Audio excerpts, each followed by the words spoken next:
dag lê lang, al agter my rug. Rooi stof op my broek, sweet droog teen my nek vasgedruk. My 303 rus teen 'n ou kameelderingstam.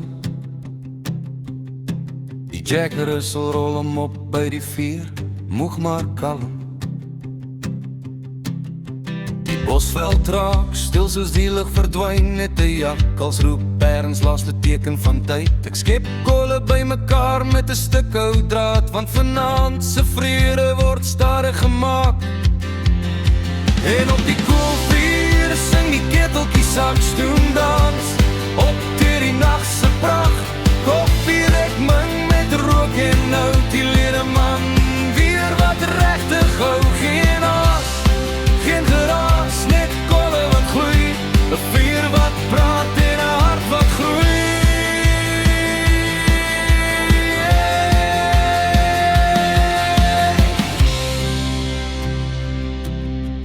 Vroeger die dag het die skoot hard geklap, die knal het gerol waar die duiker toe trap.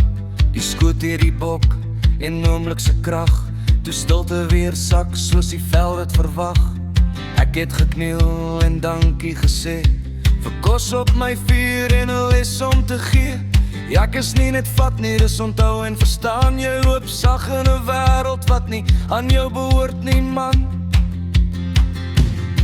Nou sing die ketel op die kolle se roep, swart koffie, sterk ouwe mens op sy voet. Die Jack Russell sug, kop op my skoen, sterre begin brand soos gat in die groen.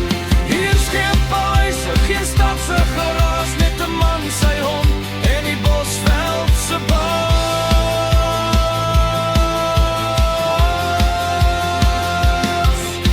Die vuurknetter stories van lank voor my tyd, van ou jagters, kampvure en waarheid wat bly. Elke vonk wat opskiet, elke koel wat breek, sê leef stadig man, moenie jag wat jy soek.